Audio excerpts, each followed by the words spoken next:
mo wà pẹ̀lú Abacha lótìtọ́ àti lódodo tí mo ń bá ṣiṣẹ́. Abdulsalam, you know what he did? Ó mọ tó ṣe. Abdulsalam Abubakar mọ tó ṣe. Apànìyàn làwọn arábí. Ó ti báyé Yorùbá jẹ́ kọjá ibi tó yẹ lọ. That day Abiola kú, the death has not announced to any of us kọ́kọ́ gbọ́ pé bàbá ti kú. Plane tó wá ń jọ yẹn Abdulsalam order fún. There is a money tó gbà láti CBN ń jọ yẹn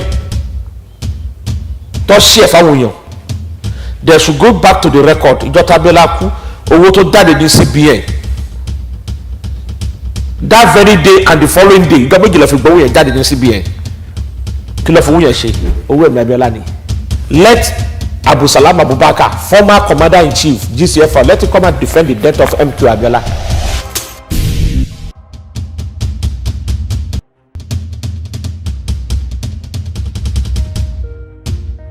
Orúkọ mi ni Olúwaṣẹ́gun Abíọ́dún Bolarinwa. A bí mi ní ìlú Èkó ní ọdún 1966 January 1st. Mo lọ sí iléèwé àkọ́bẹ̀rẹ̀ tá a mọ̀ sí primary school, African Church Primary School ní Ìfàkọ̀ Agége College Road. Then mo proceed sí Nigeria Military School ìyẹn tá a mọ̀ sí Zaria school, iléèwé ẹ̀kọ́ ọmọ jagunjagun wà lẹ́gbẹ̀ẹ́ Nigeria Army Depot nílùú Kaduna ní Zaria. Then mo dẹ̀ tó after tí mo jáde opposite mi out ngbà yẹn ó dẹ̀ fún mi ní last corporal tàbá ti jáde ní iléèwé ọmọ fún wa lóko kan. So I was posted to Benin Kebbi ní tank battalion. Then after then mo padà mo lọ sí NDA. Mo jẹ́ bí mo ṣe fẹ́ put ẹ̀ ní Yorùbá lára àwọn ọmọ akẹ́kọ̀ọ́ ọmọ ogun tó jẹ́ àgbà bíi iléèwé ẹ̀kọ́ gíga yunifásitì army. Mo jẹ́ ìkan armed forces. Mo jẹ́ ìkan ní ara àwọn ọmọ iléèwé ẹ̀kọ́ gíga tó jẹ́ course 32 regular òní mi. So Mustapha meeting one is a far senior to me. Mustapha was 28 course. Fadipe was 30 course. So tí mo fi bẹ̀rẹ̀ career mi gbà yẹn nìyẹn. So bó ṣe jẹ́ nìyẹn.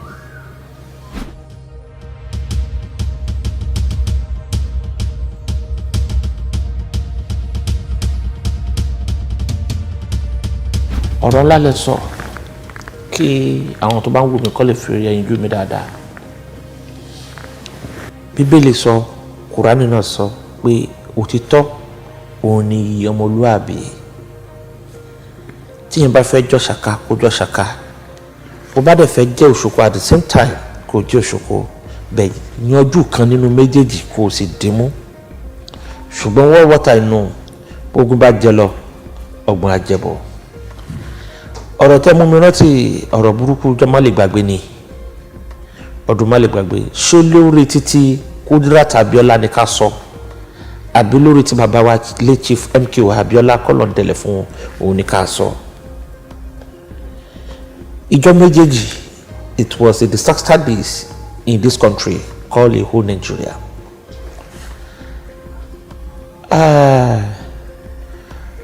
Mo wà pẹ̀lú Abacha lótìtọ́ àti lódodo tí mo ń bá ṣiṣẹ́ àti àwọn ọ̀gá mi Air Vice Marshal Edi Musa ó jẹ́ kan, Lieutenant Colonel Yakasa ó jẹ́ nìkan, the General Bishi Magaji tó wà ní permanent with Buhari lónìí ó jẹ́ kan, then Gagash ó jẹ́ kan, tó máa ń change the security ní Aso Rock, the gas brigade commander, I will remember his name, so many of them like that. Arugugu ó wà ńbẹ̀, Arugugu, those are Abacha boys. So mo rò bóyá kó tó the time kú yẹn kíní kan ṣẹlẹ̀. There is a man called General Onoja. Màmá rẹ̀ kú, a fẹ́ lọ sí burial màmá ẹ̀ ń gbà yẹn. So mo wá lérò bóyá bàtà fẹ́ lọ sí burial rẹ̀. There's something that come up. What is that thing that come up? Ni pé Dia Arishekola Alao was there. Fadipe, Major Seun Fadipe, he was the chief security officer to General Dia. 6 o'clock, ó jẹ́ kí plane ti station síbi tí tọ́gàdé máa tọ́ ti máa board. So nǹkan tí wọ́n kọ́ notice ni pé plane yẹn ò sí bẹ́ẹ̀ as at that time. So later on, the pilot called the chief security officer to Dia pé àwọn ti wà station. Ọ̀gá Dia dẹ̀ so kọ́ move for inú plane. There is I want 2 or 3 up to 4. You know, boys and Mustafa at one stations. The end flying plane here. If I think I could remember, it should be we commander in the Air Force, but me Morukwe, but it's a wing commander. Because nobody has inside that aircraft, talk less about the name of the pilot will be announced before the aircraft will take off. Then you know what Ogadia to Johnson. So Fadipe Ogadia Oga lè wọnú plane yẹn o. Àwọn tó wà ní plane yẹn àwọn boss Mustafa nìyẹn. Ṣé and get me? Jato and some other people are there. Keshiro evacuate Dia from that place. I don't know where he took him to.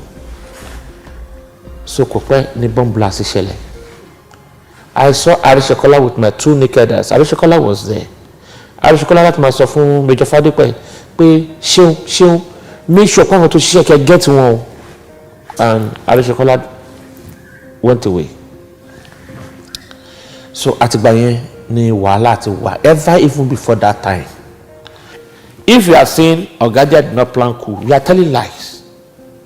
The coup is not facton coup or no facton coup, is a lie. The coup, it was being planned. Dia, General Adisa, and General Tajuddin Lariwaju, Minister for Communication. And thank God, the DMI there was Frank Cornell Omeka. Oluwagbemi Nikutonu to arrest him. But Dia was being arrested. I think Dia was arrested December on the 12th, 1997 December.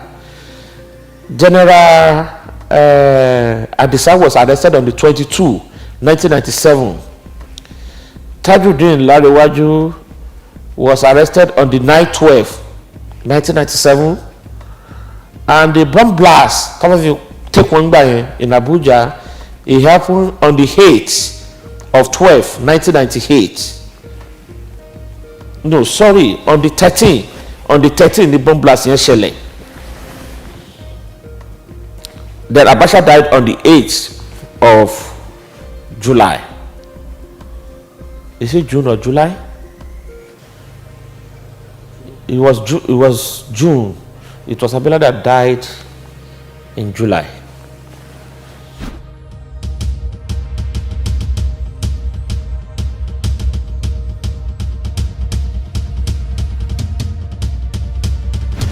Èmi tí mo jókòó yìí ó dùn mí púpọ̀ pé bàbá Abraham Adésayọ̀ ó ti di olóògbé lónìí kọ́ lọ́dẹ fọ̀rùn kẹ́wọ̀n. First, èmi ni ọ̀rọ̀ pé kí wọ́n take life Abraham Adésayọ̀, which are reviews. Pé why should die? Ẹ wá fi ń ṣe ní ọ̀rọ̀ ẹ̀ràn ọmọ náà sí ná àbí ọ̀ràn ọmọ sí bàbá pé kí wọ́n pa one of the top of Yoruba leaders, which is Afenifere. I didn't tell them that I would not, because if I should say that, I'll be executed there immediately, one way or the other. I get mixed to my Baba Abraham Adésayọ̀. I didn't even know that Baba was a lawyer. It was that time when I started investigating, working on Baba, before I knew that he was a lawyer. Èkó tí wá bá wọn lọ́fíìsì wọn. Ìgbà tí mo dé ọ́fíìsì wọn, ó rí òkè. Àwọn tí mo bá lọ́fíìsì láti máa sọ pé kí mo fẹ́ rí bàbá fún from where. Mo wá ń wò pé àwọn èdè yóò mọ tó ń bọ̀ ọ̀rọ̀ òdè ṣe sọ fún wọn mo ṣá sọ fún pé there is a case tó wà very urgent tó dẹ̀ crucial pé lórí case MKO Abiola ni pé nǹkan báyìí ni a fẹ́ gbé fún wọn lórí ẹ̀ pé there is a proof evidence kan wà so wọ́n wá pè bàbá lórí fóònù so gbàtọ́ pé bàbá lórí fóònù wọ́n ní kí n pé kó gbé fóònù fún mi pé káwọn bá mi sọ̀rọ̀ mo wá sọ fún bàbá pé kò ṣe lórí case ọ̀rọ̀ MKO lórí ọ̀rọ̀ ara yín gangan mo fẹ́ rí yín fún ọmọ Yorùbá dẹ̀ ni mí I am so person mo declare ara mi fún wọn bàbá dẹ̀ ní pé kèké pàdé àwọn níbi báyìí mo dẹ̀ lọ mo pàdé wọn bẹ́ẹ̀ bàbá èmi lẹ́ni kí wọ́n apá yín o you like we take it or not and between now and 2 days your life will be taken if God says and if you don't care about it wọ́n pa yín o bàbá yẹn dẹ̀ fún mi ní owó wájú tọ́lọ́mọ bá tá à ń pè jẹ́ irọ́ dollars bàbá yẹn fún mi bàbá yẹn dẹ̀ ní ọmọ mi títí ẹ ló ṣòro mo ní bàbá èmi gangan lọ ní kí wọ́n á pa yín tèmi bá ṣe àwọn ẹlòmíì wà tó máa ṣe o mo ní kí tó ti yín ní gbẹ́rẹ́ pàkọ́ ni bàbá fún mi ní owó ọjọ́ yẹn dollars bàbá yẹn fún mi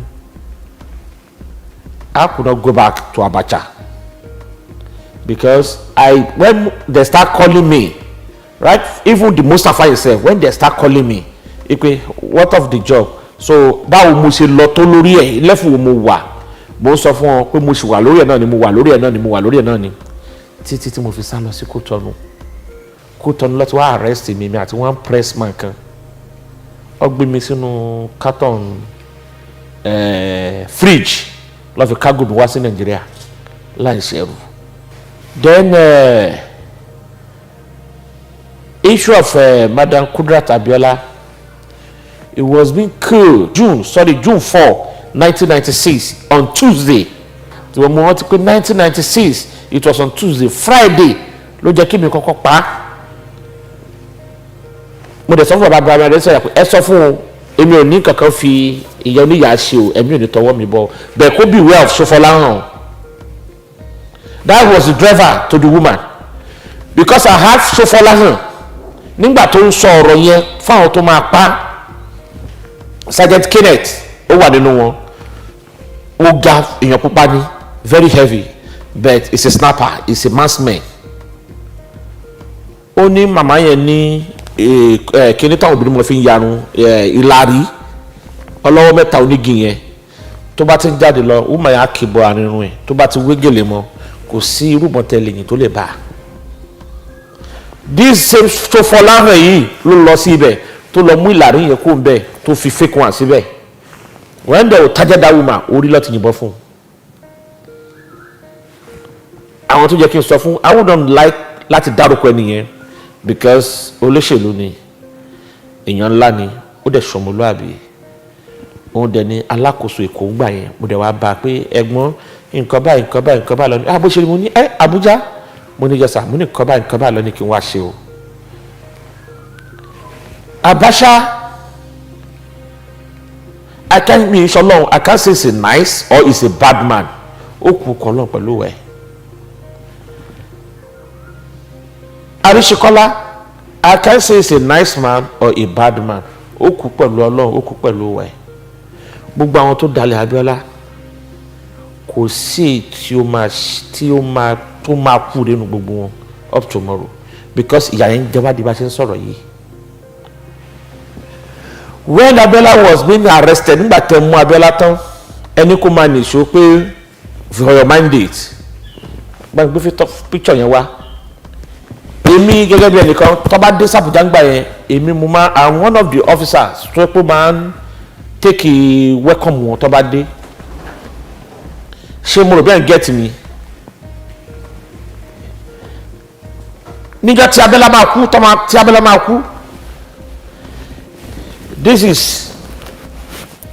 Chief MKO Abiola kọlọba àfọ̀nùkẹ́ this is General Sani Abacha this is Asiwaju Bola Tinubu Ahmed this is me behind Abiola here are you getting me you can see me good níjọ́ tí Abiola máa kú tán nígbà tí ọ̀pá Abiola tó gbé sílẹ̀ tán and Mustapha ó ṣe kinní kan tó dùn mọ́ mi nínú he try all his possible best láti make sure pé òun dọ́là ẹ̀mí Abiola and myself ṣùgbọ́n omi pọ̀jọ́ kà lọ ń gbọ́ Edi Musa, Gagash, Konekure, Bishi Magaji, and Bamayi himself. Since Abacha is dead, let's kill Abiola too so that the equation will balance. But Mustafa, he was confused as at that time. Now, there is one general kan tó wá, general, I will remember the name of that general because it has been a long time. I will remember the name. It's an Hausa man. He said, please, now, let's protect the MKO Abiola and let's make sure we release this man. This man was emphasized on the release of Abiola. General Yekulu Rujoye Moju. And after that general to Tango bleed. He was bleeding until buried in the evening. No 4 or 5 o'clock, got to see where bleed by any. I will remember General Sabo, he was the one that seek for the release of MKO Abiola because General Sabo is my good ọ̀gá mi tó dáa ni kì í ṣe ọmọ Yorùbá bẹ́ẹ̀ ó máa ń bí èfù gẹ́gẹ́ bí ọmọ Odùduwà. General Sabo pè mí jọkàn ó ní look ó ní you are so very young man and young officer indeed ó ní kí n jọ pé àwọn èèyàn tèmi pé kí n máa protect wọn ó dà wò not ó ní òun ní sọ̀tù báyìí lọ fún mi which demand ó ti already mọ̀ pé mò ń protect àwọn èèyàn tèmi. I was in detention. I was humiliated of Yajemi for good 1 year and 3 months before I was finally released after the Abu Salami Abubakar took over the government after the death of Abacha.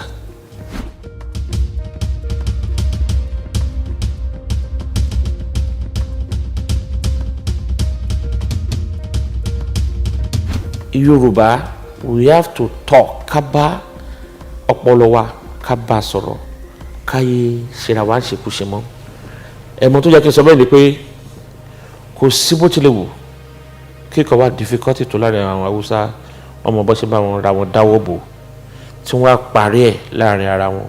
ǹjẹ́ wo lẹ gbọ́ kí ọmọ kékeré kan kó dìde nílẹ̀ Haúsá àbágbàlagbà kan kó dìde kó máa bú Emir or Sultan? Ǹjẹ́ gbọ́ rí lájọ́ ti bí ẹ̀yin? Mi ò gbọ́ rí. Ilẹ̀ Yorùbá náà láti ń pe ọba wa lẹ́yìn oríṣiríṣi orúkọ olórí burúkú ni ẹ́ olóṣì ni ẹ́ kẹ́nìkan wó sùsùn kó máa bú Ọọ̀ni of Ifẹ̀ kẹ́nìkan wó sùsùn kó máa bú Aláké kẹ́nìkan wó sùsùn kó máa bú Àwùjalẹ̀ kẹ́nìkan wó sùsùn kó máa bú Rilwan Akínolú. Ẹ jẹ́ ká bára wa sọ òtítọ́ ọ̀rọ̀ ká pe àrò àtọ̀dọ̀fín wa. Ó ti dá these people has the remote control of Yorùbá. Ibi tó bá wọn lọ control Yorùbá sí náà diplomacies wọn lọ fi ń dà wá rú nísìnyí. Yín tó ń ṣe wá látijọ́ òun náà ló tún padà ń ṣe wá báyìí o. Our voice òun ò lè jọ jẹ́ kan náà. Ìdí ni pé thank you àwòsàn ò ní gbà. Sọ̀rọ̀ mi yé yín kí if you don't go along with them to be imposed on them láti jẹ́ aṣíwájú wọn àyàfi ẹni tó bá wọn jẹ tó bá wọn mu dáadáa bí MKO ṣe bá wọn jẹ tí bàbá yẹn bá wọn mu tó ó mà ṣírí wọn dáadáa ṣùgbọ́n ikú MKO Abiola kò wá látọ̀dọ̀ Haúsá àtọ̀dọ̀ àwọn bàbá wa náà ló ti wá àwọn èèyàn wa. When the time comes for me to say and mention the name of those people, I will. Ìnìkan lọ́sẹ̀ṣẹ̀ ń fìbọn lé mi ń gbòòrò. Ìnìkan lọ́sẹ̀ṣẹ̀ ń wá mi kiri. Are you getting me? Man die at once. Soldiers are already committed their life for anything tó bá ṣẹlẹ̀. We don't need to entertain any bẹ̀rù kankan. When we say good morning, our good morning is good morning. When we say good night, our good night is good night. But èyìnbó máa ń ṣe àwọn kankan tó máa ń sọ pé they always go back to the history. Mo láwọn ìbò tó ti wá sí ìlú kan as back as 18th century. Now nígbà tó di 2010 àwọn ọmọ wọn trace wọn wá sí ìlú yẹn because of the history tí bàbá wọn fi lẹ̀ kó tó di pò lọ. History kì í parun, ìtàn kì í parun.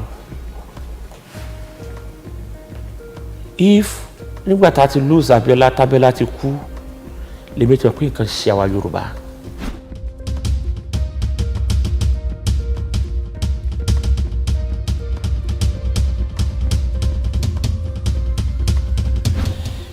Èmi kéré púpọ̀, mo so very low, but èmi náà ní agbára tèmi náà lọ́wọ́ bí mo ṣe kéré tó ń gbà náà. Question kan máa dáhùn question méjì tẹ́ béèrè lọ́wọ́ mi yẹn o, based on Babangida and Junto. Kò dá kí ẹ̀dá wà láyé kó jẹ́ àfi bí ṣó lóore. Babangida àfi bí ṣó lóore ni. Ìdí ni pé gbogbo kan tó wù tó jẹ́lé ayé through bàbá MKO náà ni. Ní tó dá láyé kò kọjá MKO. Ṣùgbọ́n one thing tí mo kàn mọ̀ ni pé Babangida tó bá fẹ́ pẹ́ náà ní call me Ifu Julius. Always call me Ifu Julius. What does that mean? I say, Oga, sir, I was scared to call you this so name. You look at me, Ode Buseri. Only if I want to kill you today, oh, Nima, Ulu Amabe Jumade Mabereni. Is that not Ifu Julius?